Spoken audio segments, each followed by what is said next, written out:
So yeah, Noah just gave you essentially the ideal Batman story. Like I legitimately can't think of any way to do a Batman story better than that. So yeah, great. Nice. So now here is my idea for my personal ideal Batman movie. So my muse when making this storyline was I essentially wanted to make a movie that's not tied directly to any one comic, but it's heavily inspired by a bunch of different ones. That's kind of centered around one main one, but essentially any it's set far enough in the Batman timeline where like any villains or any events just kind of come in, so you just kind of assume stuff happened, kind of like Young Justice, where like you just Hmm. kind of assume stuff has already happened, but like not so far that new villains can come in and it's fine.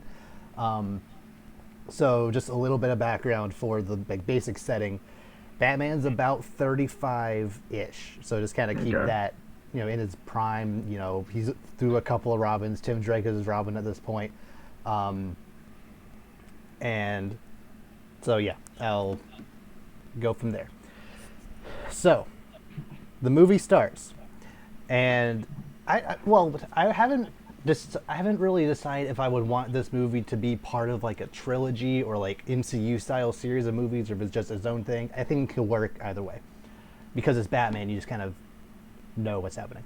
Yeah. Um, so the movie starts. It does the DC universe sizzle reel thing, which I love, and then it does the whole like you know and associated with DC Comics and Warner Brothers, well, whatever, Hmm. all those production companies, they like go onto a black background, and then the bat signal lights up the screen, and it kind of like pans out from there to the night sky onto Gotham, and then Nice. it like so yeah, just a big wide shot of Gotham. Then it kind of cuts to Jim Gordon on a roof, like waiting for Batman to show up, and Batman like appears behind him.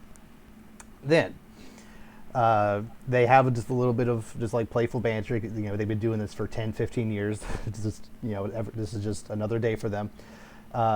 Gordon tells Batman something along the lines of, there's this crazy arsonist who's been burning down buildings seemingly at random. We've been trying to catch him for days now, but, we just haven't been able to, like, he always gets away. He always flies away. And Batman's like, I think I know who it is. So he like jumps off the roof into a dark alley, and then like lights come on, and the Batmobile drives out. So just a little bit more of a like aesthetically speaking, I want the bat suit to look very similar to his Batman Arkham Origins. Yeah, Batman Arkham Origins suit. Okay. Because where it's like it's not quite as high tech as his Arkham Knight outfit, but it's not just cloth like the Arkham Yeah. Asylum and City one. It's like kind of armored, but I just really like the sharp gloves and the helmet. Just everything looks great. Um, and then the bat car looks very similar. Essentially, imagine the Tim Burton Bat car, just like with the front actually like that weird little like how it kind of has like pincers, like a weird little like thing in the middle. Yeah. Yeah, Yeah. just all of that is like completely sealed up, or like the front is completely. Okay. That's general shape. I just love that shape of that Kind of car. like the longer, like, yeah. Yeah. Um, Not married to it, but I just like that visual of him jumping Well, down and that just coming out of an alleyway. So he's going around. He's going downtown. The bat theme music is playing big, and you see like a building kind of like explode and Firefly fly out of it. I'm pretty sure you got that. yeah. so I never would have. I thought it was Mr. Freeze. Like, So Firefly flies out. Batman's chasing him, very similar to that one mission from Arkham Knight, where he's oh chasing him all through the yeah. city. Where Firefly just trying to burn stuff. The police are also like chasing him. The run like yeah, the police are trying to like cut him off, shoot at him and stuff. And then at one point, uh, Firefly kind of flies over like a taller building, so Batman ejects out of the Bat car, and then they start a rooftop chase.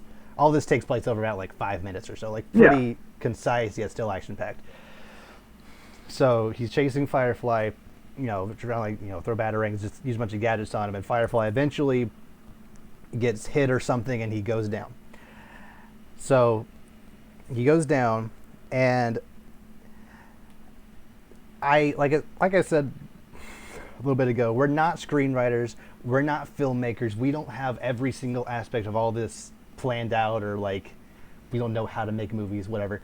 So I'm not sure how this will be done exactly, but essentially at the end of this, I want him to take out Firefly, but also I want it to somehow appear that a batarang hit and killed one of the cops.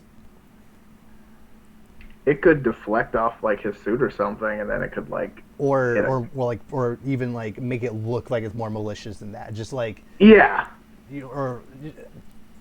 or like Firefly like has one of the cops like in a chokehold or something. Batman, like, it's just at least make it appear that Batman either intentionally or otherwise killed a cop.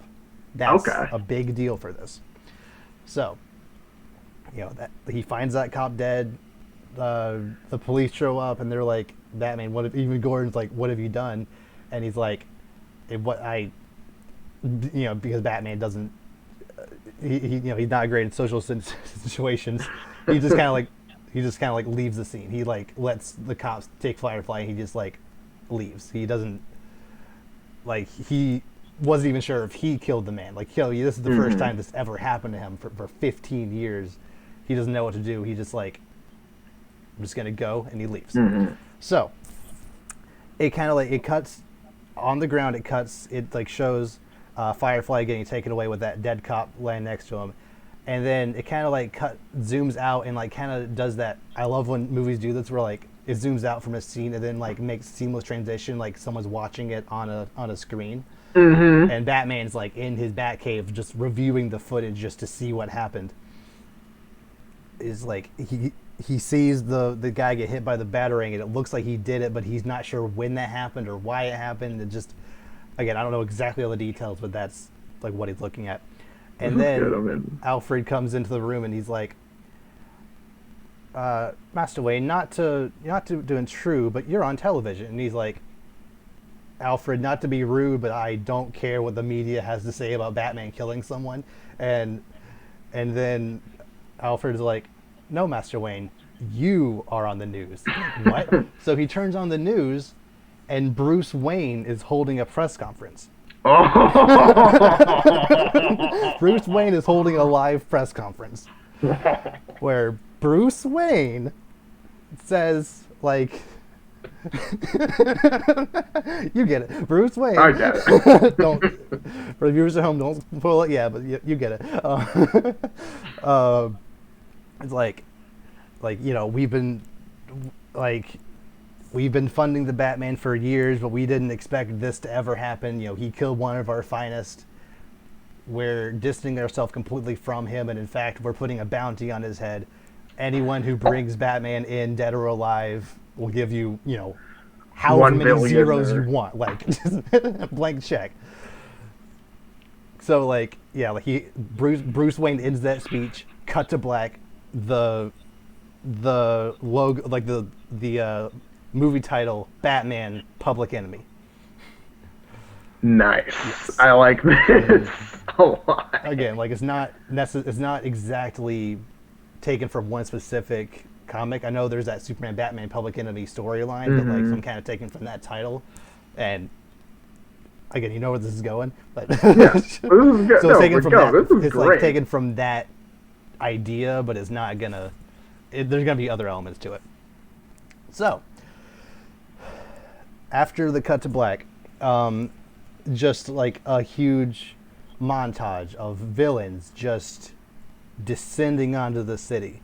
Essentially, so I know you mentioned earlier that it's kind of hard to do a bunch of villains in one movie. It's kind of hard to like make their motivations mesh. It's kind of hard to develop all these at once.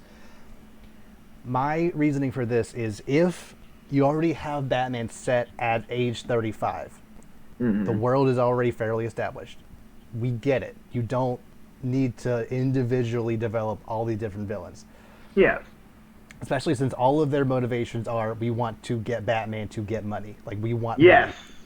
Right. That's enough. So essentially, any villain, or any like villain, like a mob boss, whoever, who like is only in it for the money. I have some names people here, any like B tier, C, even like F tier, just to throw at the screen just for Batman to fight for 2 minutes. Sure, why not?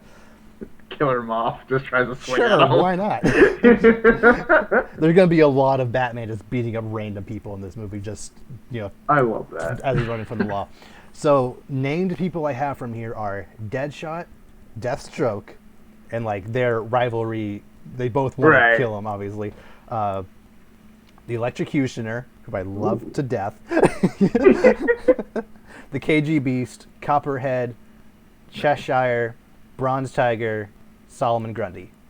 Okay. Solomon Grundy is probably the biggest player here, but my idea for all of these is I wanted villains who were in it for the money but wouldn't be big enough to be their own movie. Like Solomon Grundy maybe could be the villain of like a Hawkman movie or something, but like I don't know. I feel like him being just like another villain on the screen, I think is fine, especially if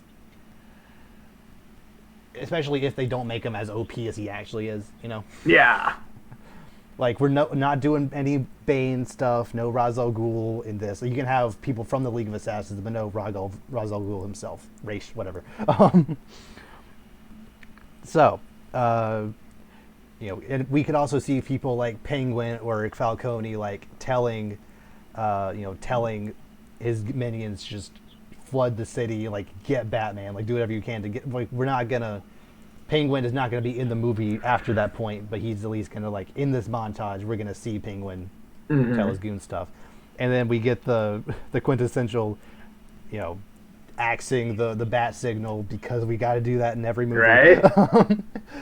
And then at some point, maybe not right now, but at some point, maybe even a couple of times throughout the movie, I want like interviews of random people throughout the city on whether or not they believe Batman did it or like what their general idea of Batman is. Like some people are like, the police, they signed up for this, like they knew what they were getting in for.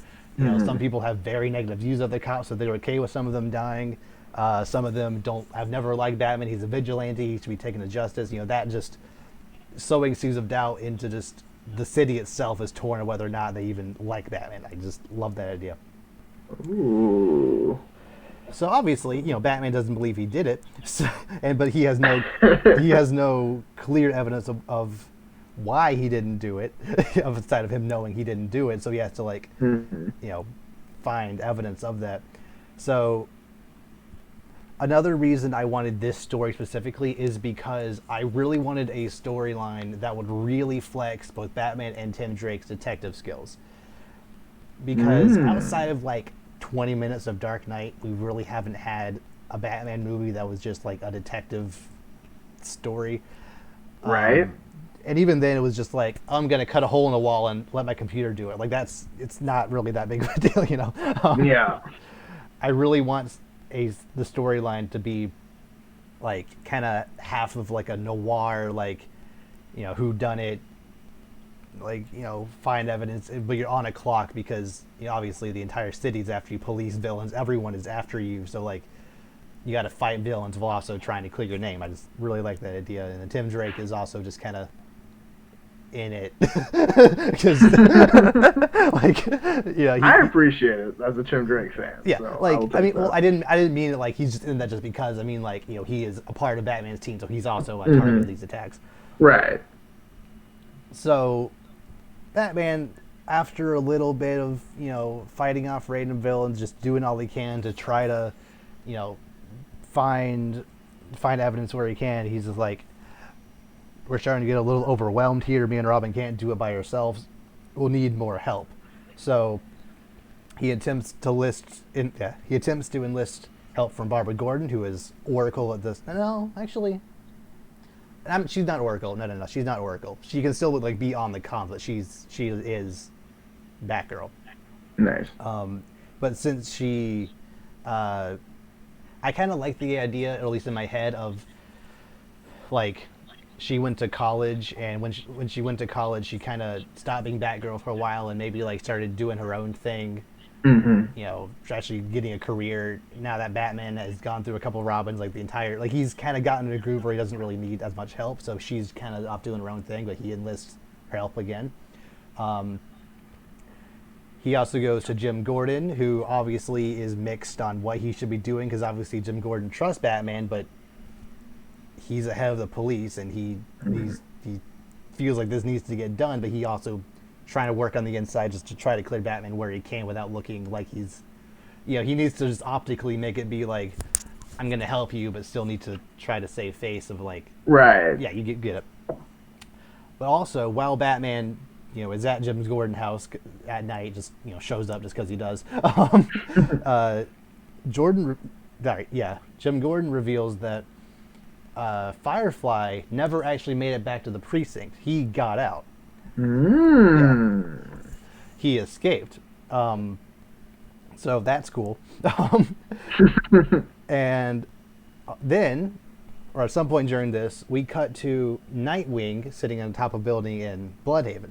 He's like, doing his normal patrol. And like, we just see Nightwing perched there. You kind of see him. And then he like kind of sighs and he's like, after all these years, even in his most desperate hour, Bruce couldn't even come here himself. He turns around and Tim Drake is standing there. Kind of awkwardly the messenger. Yeah. It's like he sent the other Robin to come to ask for my help. Are you kidding me? Oh my gosh. I really like the idea that Nightwing, because, like I said, he's about 35.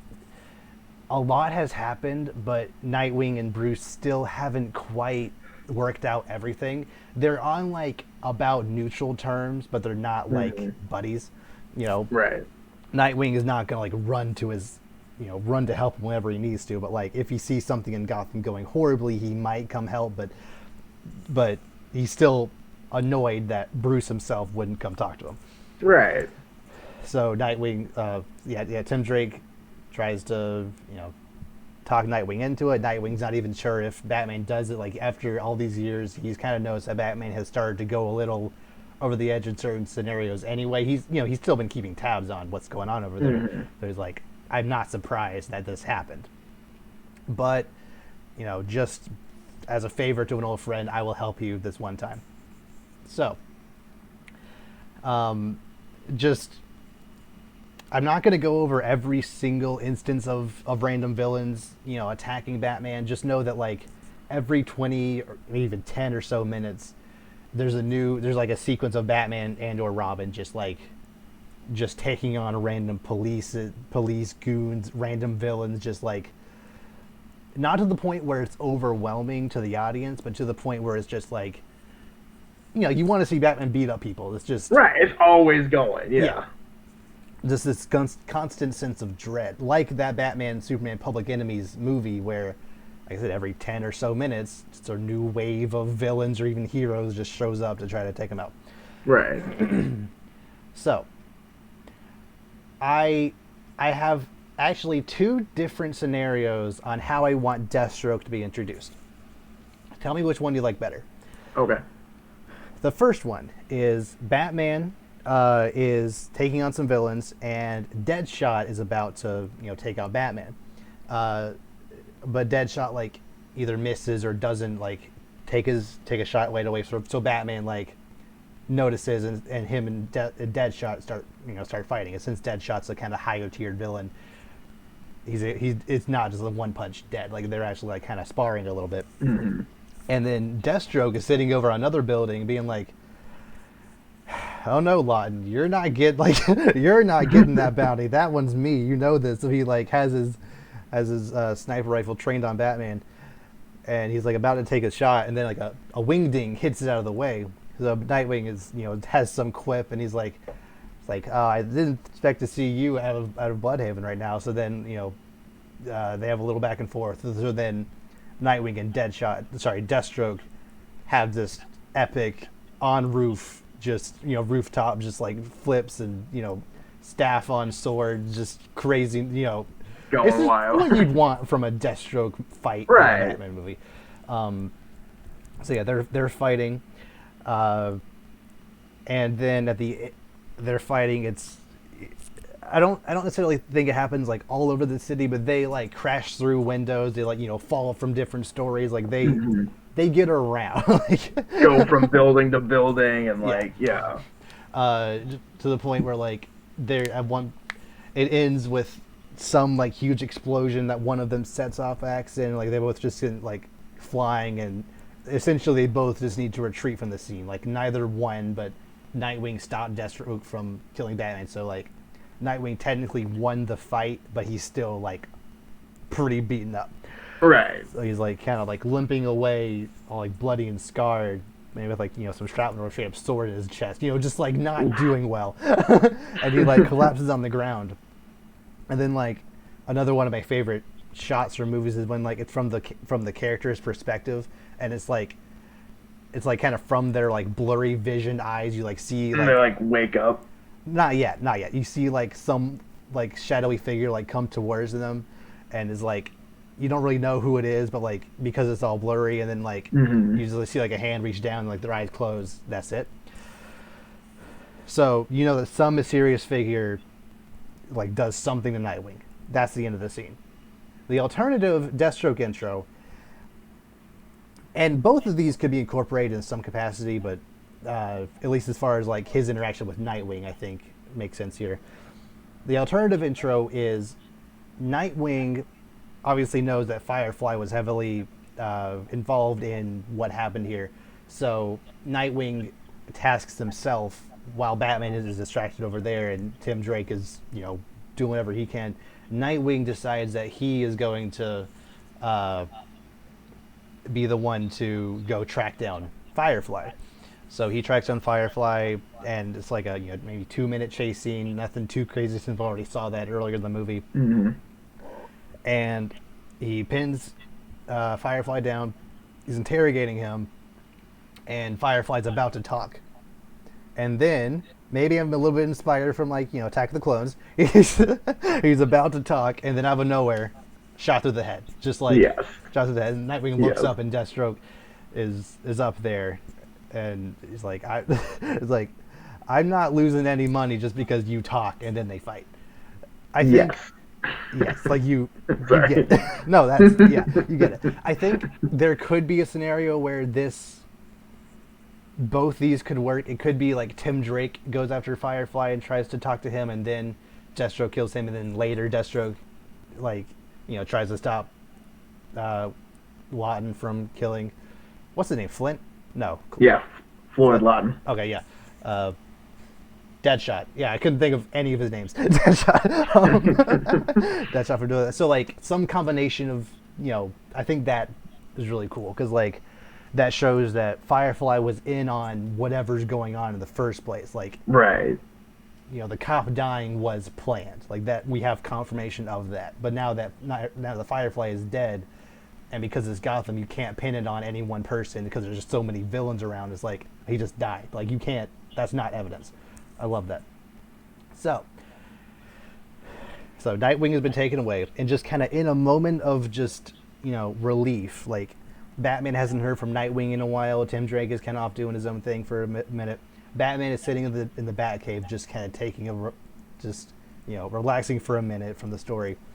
And Alfred asked him something on the lines of like, do you ever wish that things could just go back to normal? Like, do you ever wish that you hadn't started this, that things could just be normal again? And then Bruce essentially responds with, in a flashback, like, I don't know if things, like, I remember back when things were normal. Like, I don't know if that could ever be a possibility again.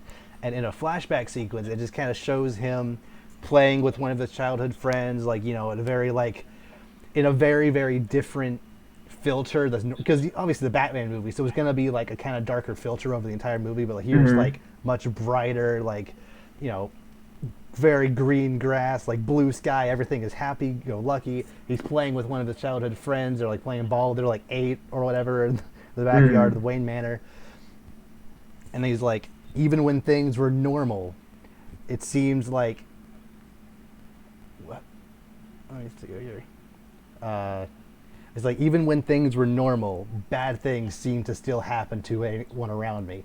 And like it cuts, then like that filter kind of fades back to normal, and it cuts to the kid in a car, and like they crash like horribly, and they like run up the side of the road and like like very Doctor Strange ass like roll down a hill. Yeah.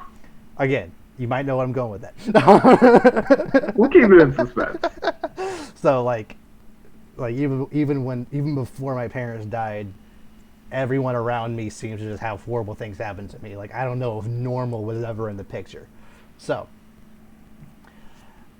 after that flashback happens, which that flashback will make a lot more sense later on, but I would prefer. That's the kind of thing where like ideally I wouldn't feel that flashback to be necessary, but because it is a movie, you need something in order to have the reveal later in the story make sense. You need some kind of clue to be like, oh, that's why this happened. You can't just be like, in a big monologue, be like, remember back when blah, blah, blah, like stuff the audience hasn't even seen it. You need at least some evidence of something happening in the past. Right. Give them a hint in this movie. Yes. So then Tim Drake comes in with some information for Batman, and he tells Batman that the dead body that was, of the cop that was found has seemingly just kind of disappeared. Like, Tim Drake has been talking to Gordon. He's been going through some classified records because he was allowed to do that. And apparently, these records have been sealed, but Tim Drake was able to get into it. Either he hacked in or Gordon let him. Even Gordon didn't know about this. The dead body had completely disappeared. Like, there's no evidence of that body even existing in the first place. Like, that cop didn't exist. What? And like after the dead body was brought onto the ambulance, like he was never brought to the morgue. The ambulance was like left the city, but it was never seen again. Like it was really weird stuff going on. But because of because Firefly escaped and because that one cop seemingly just disappeared, a couple of higher ranking, cops or people like in the DA or whatever just kind of got quietly fired without making a big deal about it. And again, Gordon was completely unaware of this, even though he's the top dog. Stuff is happening that he's not sure why or how it's happening. So, Batman asks Robin to try to track down one of those fired cops and meet with him, but Batman feels like there's some screwy stuff happening, so he's like, go talk to that cop, but don't trust anybody. Always stay cautious. Okay, so now we cut to one thing I kind of forgot to mention a little earlier, something I kind of want to have happen kind of subtly but maybe more overtly kind of as the movie goes on, especially with Deathstroke.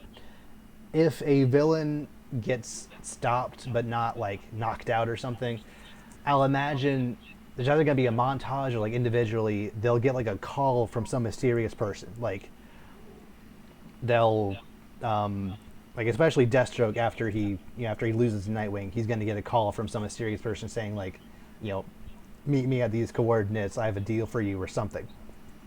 So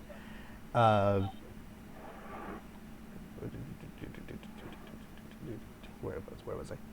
Oh no. Okay, here we go. And again, if you have any questions, just feel free to ask us anytime. So in this kind of layer, I haven't like sequenced out where exactly it would happen or what the room would look like. Just know in a kind of big open like warehouse maybe area type place or underground bunker, just somewhere kind of big open enough for hopefully a big climactic fight to happen in the end to take place in. Or a cave, or a cave, just somewhere big open that people wouldn't just stumble into. The big open area, and a bunch of the villains already introduced, and a couple of new ones kind of come in there, like kind of descend onto that place. Deadshot, Deathstroke, Cheshire, Copperhead, Electrocutioner, just some of the major ones. Kind of descend on there, and they're like, what are you guys doing here? Like, I thought this deal was just for me. It's like, why would they, why would they, why would they trust you? You haven't beaten them up yet. It's like, well, neither of you. Like, and they all like start, like a little squabble, but not like a huge fight. They're like about to fight, and then this hear this like mysterious figure, kind of in the shadows, like see like now, like we don't need to fight. We're all have one common goal here. We all collectively want to see Batman dead, and I know that you're all currently going after that, that Bruce Wayne bounty. But what if I told you that if all of you bring him to me, I could give you double what Bruce Wayne is offering? And they're like, okay, sure. And like, I'm not sure if this specific imagery is as doable in live action, which I didn't really say in the first place. This is a live action movie, by the way, if that wasn't made clear. Assume your series was live action, right? Yeah. Yeah, it could go other way, but like, ideally, this is... Ideally, yes. But yeah. I don't know if this specific imagery can be done as live action, but I just love those shots in animated shows and movies where like you see the mysterious figure in the back, like just kind of in the shadows, but like one of their eyes is lit up, like. Wait, just one of them? Wait, what do you mean? Like, just like one of like one or both their eyes, just like, or like just like very like the silhouette was just their eyes, like you don't really see. Oh yeah. Okay, yeah. I think I kind of know what you mean. Okay, because I don't want it to be. Maybe it would make sense to go ahead and reveal that it's a guy with bandages around his face, because you knew it was going. Yeah. So like, maybe like kind of towards the end of this speech, a guy with bandages around his face kind of walks out of the shadows, and it's Hush. Like you got that, yeah. Yes. So yeah, Hush walks out of the shadows, and is like, I could offer you double what Bruce Wayne is offering if you all just work together. It'll be mutually beneficial to all of you. And then after this is over, you can all rip each other's heads off more if you want after that, like something like that.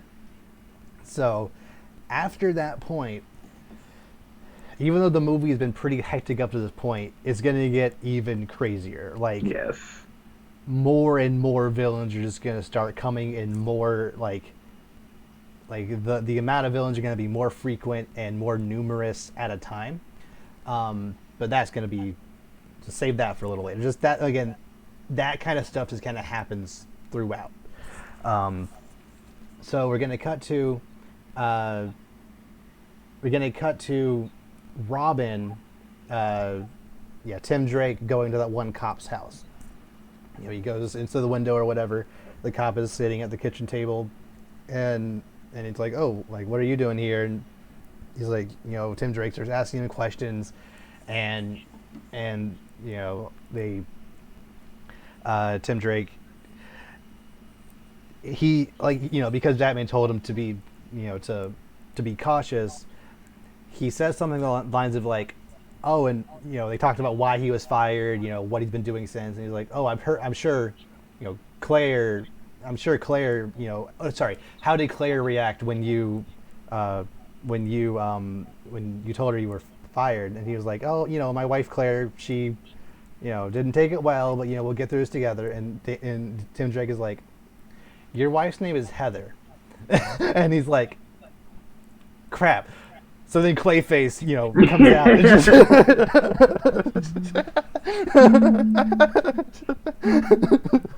So just one more thing. Yeah. Your wife's name. Like, he just like goes. Yeah, like he forces into Clayface, like attacks Tim Drake. Like scene cuts short there. Like nice. So like I imagine like it cuts like essentially Clay in like seemingly horror movie-esque, like just like the blob monster kind of like erupts out of him and like just like essentially lunges at the screen. So like cuts to black, and then when after it cuts, you assume Tim Drake either got or killed. He got by Clayface.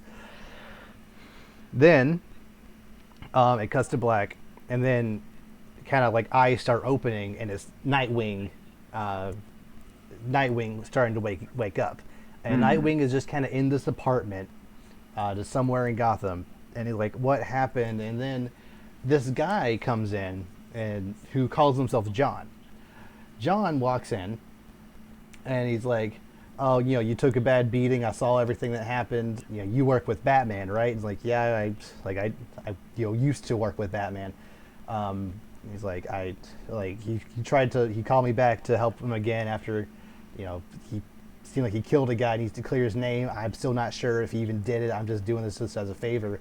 And then John is like, you don't need to be skeptical anymore. I know that Batman didn't kill anybody. Like, I know what's going on here. And Nightwing's like, how do you know? Like, what are you, some kind of detective or something? And John is like, you could say I am, transformed into Martian Manhunter.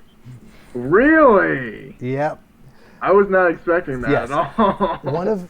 Something that's like, it's been pretty consistent throughout like different continuities that Martian Manhunter at least like starts off living in Gotham City. That was the case in the Batman, the mid 2000s show, Justice League: The New Frontier. There's been like a couple other movies or comics where John Johns lives in Gotham at least for a little bit. Mm-hmm. And considering we already have Hush changing faces, got Clayface walking around, I just feel it just makes sense. If Martian Manhunter is living in the city, let him be a part of this. Yeah. Shapeshifters unite. I like that. Yeah. Like, I was not expecting that though. I was not. That was pretty awesome. So yeah, like that's enough to convince Nightwing. He knows what he's talking about.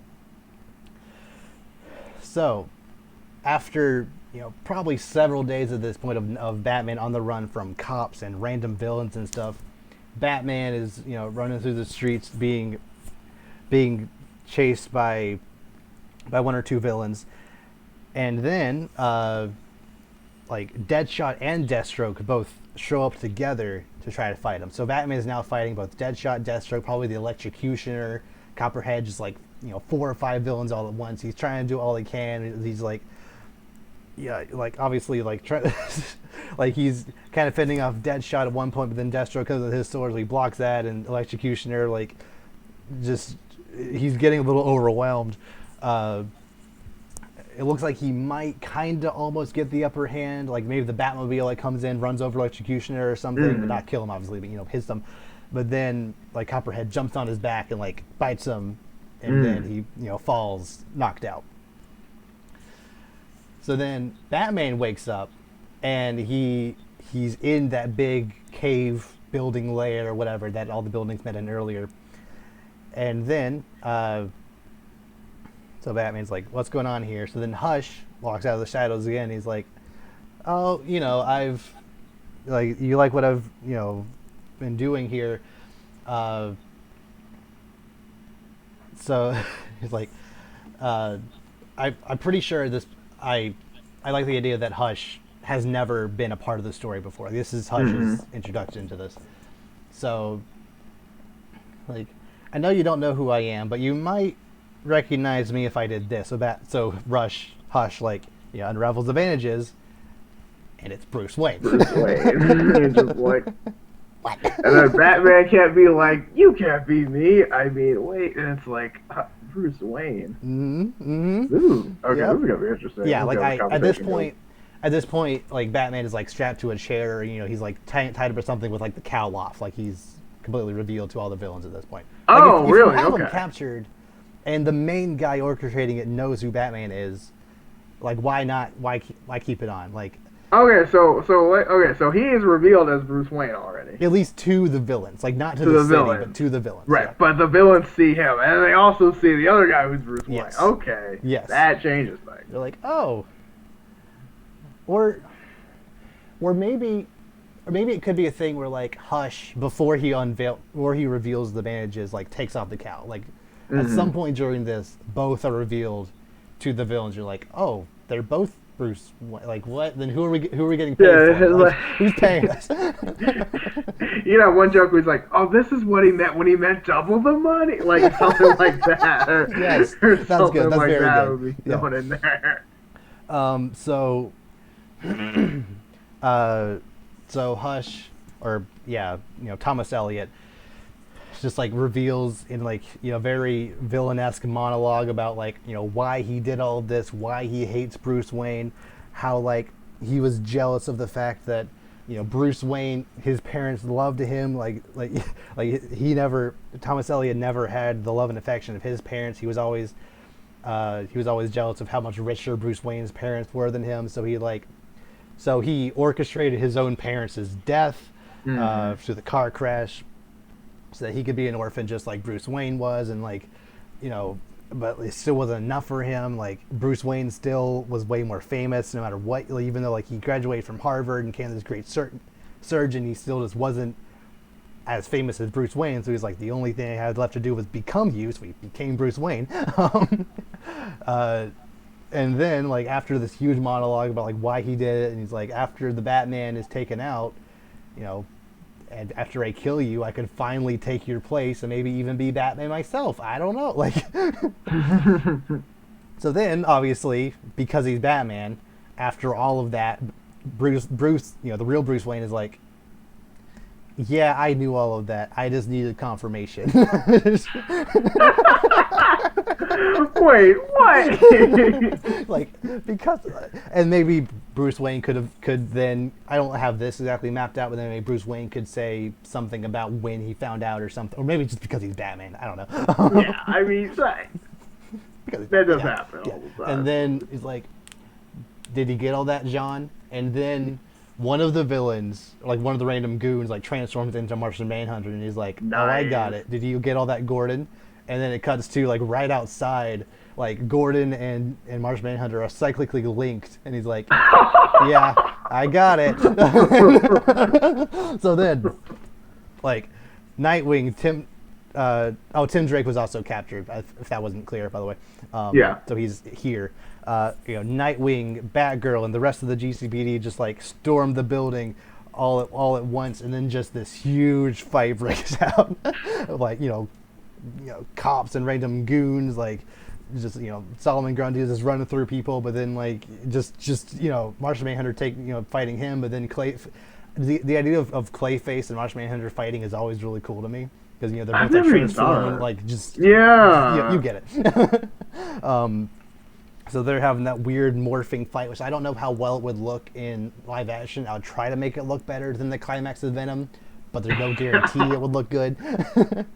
Well, what you can do is you can make sure that they're never like both super blobby, because like try to like make, if you have them fighting together, Clayface kind of has to just be kind of like this formless blob, but you can make Martian Manhunter more so much change into more specific kinds of shapes. That way it doesn't look like two blobs fighting each other. Yeah, that's good. So, in order to protect Batman's identity, I kind of imagine, like, when Nightwing comes in, he like throws in a smoke grenade or something, and then like runs over and puts gets Batman out and like puts the cowl back on. Then the fight really starts. Yeah.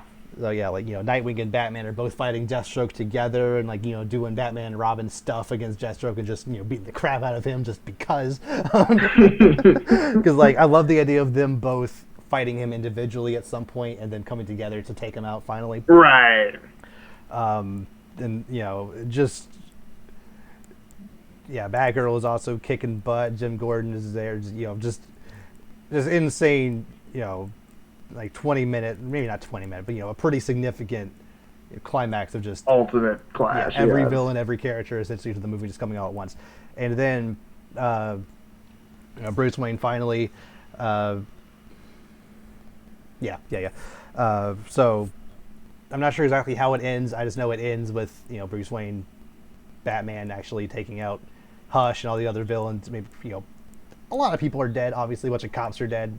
A bunch of random goons are dead. Probably no like major villains, but like it's pretty bloody. But like the good guys win in the end.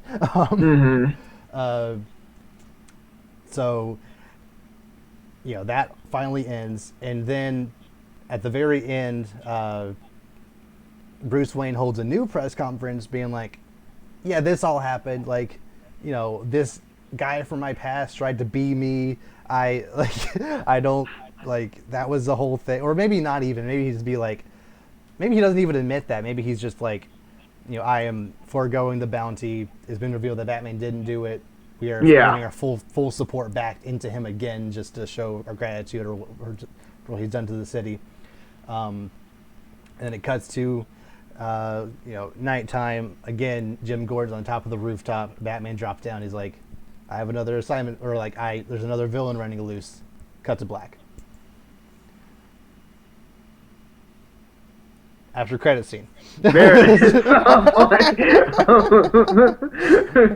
After credit scene, like, they have, it just like shows Arkham Asylum. Just kind of pans into it. It's just like row after row of all the villains and all the random goons and stuff that he's beaten up throughout the movie. Just like rows and rows of cells of them beaten up, and then like we go kind of downstairs into like the heavily guarded detention area of it, with Thomas Elliott still looking like Bruce Wayne, who's just gone kind of crazy since his entire life has been building to this moment of actually being Bruce Wayne. That's been like crashing down around him. He's just in the loony bin, and just talking about like how like I, just going over kind of again and again, like, I'm Bruce Wayne, like I know I'm Bruce Wayne, like I like I almost killed the Batman. I wish I could have become Bruce Wayne, like I wanted to become the Batman, just like just stuff, just crazy stuff like that. And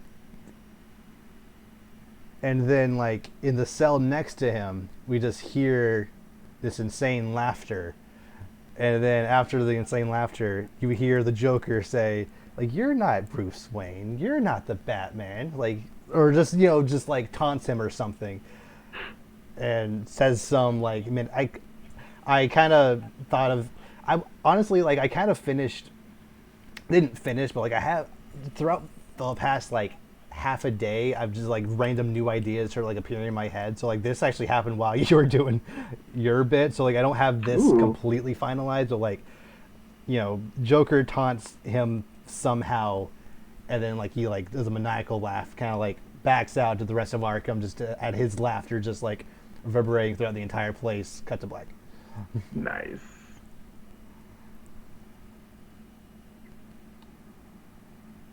After credits. No, I'm just kidding. Not this time. No, this was good. I liked this. Okay, first of all, I really like the twist kind of thrown in. The Martian Manhunter twist was not expected at all. I think that was really good, and I think that is like, and that relationship we talked about where he kind of starts out as like a cop in Gotham City does totally make sense. That happens all the time. But I do have a question. Okay. So about the body that was never found. Where that was is Clayface. Oh, okay, that was Clayface. Okay, Yes. That makes sense. Okay, that makes sense. He was his, and then that he was able to. Okay, cool. Yeah. So essentially, the initial like thing that happened was Firefly was already being paid by Thomas Elliott to to get Batman's attention, and then Clayface essentially faked his own death to or whatever, and like. And turned into that cop on the ground, and like went from there, just to kind of sow seeds of doubt of Batman's character, and then go from there. Dude, this is intense. Gosh, I'm a little. One thing I'm a little iffy on is like, in my head I couldn't really think of a good way to give Batgirl a lot to do. I know I want her to be in the story. I want her to be in the climax just as another body to just, beat up bad guys with. But I couldn't really think of a lot for her to do, because you already have Tim Drake and Batman and Nightwing doing investigative work. I guess she would be more so like, she would maybe be playing more of an Oracle role, but still be Batgirl. Just kind of in the earpiece a lot of the movie, but not actually. Well, you could kind of do that. You could kind of make her kind of like stay behind for most of the movie. And then for the big scene, she's like, even I'm getting dressed up for this. Yeah. Like, that could be a that thing. Could work. Yeah. Any other notes or anything else you found a little confusing or wanted to add? Or not so much confusing. I like it. I think it was good. I like the idea behind like the whole kind of like everyone gets, tries to get Batman and everything. I think that is good. I think I do like that idea. As far as like the Hush stuff goes with like Tom Mazzillion, like when they so when they reveal like Bruce Wayne and there's all the villains and everything, so they just kind of know forever. Like, so how do we go about that? I guess like go. I know this is a one-shot movie, so to speak, but like, is there a way to like? Because that's always one of the like downsides of like revealing it. It's like you can't they can't just like unknow that, you know. That was one thing I'm kind of wrestling with. I think it could easily work just as well if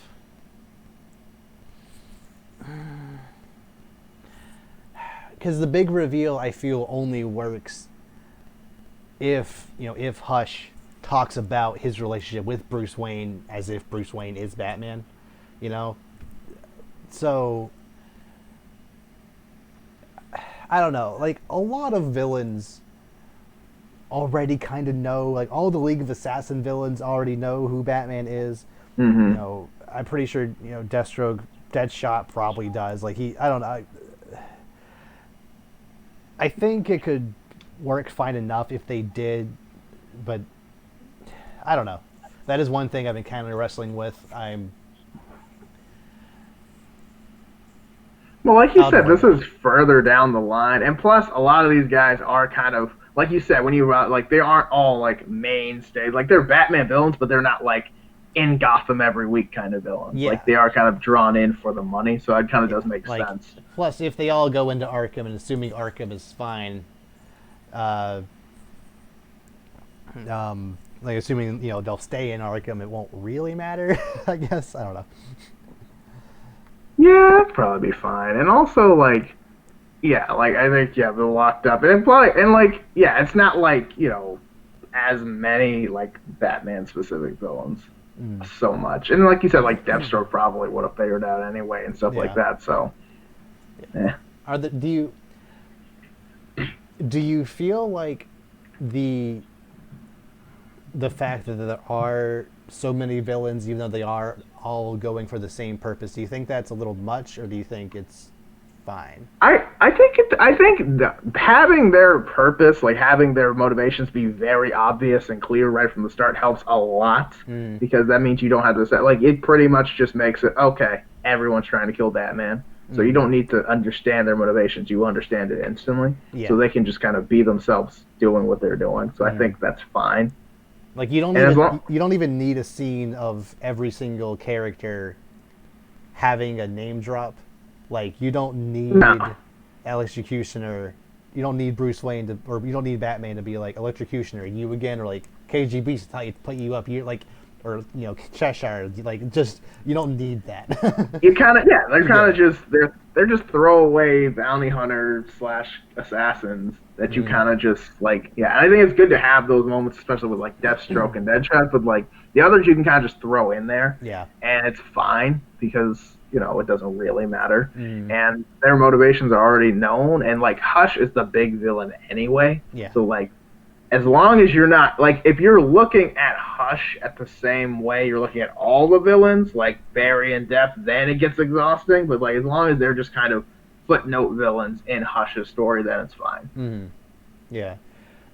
Do you think the pacing that I kind of laid out was I think it was good because I think with a lot of movies they take forever to expend exposition, get things going, and then they kind of ride that hill they made all the way down to the end. But here it's kind of like constantly build up and pay off, like going, and I think that's good because one, it makes it more action, and this is a very much action based, and two, it also kind of like it kind of just treats the audience responsibly. It's kind of just like, all right, here's what's happening, here's what's going to happen. Like, it's not very, like, I think it's very immediate, like, payoff stuff. Like I think that's good.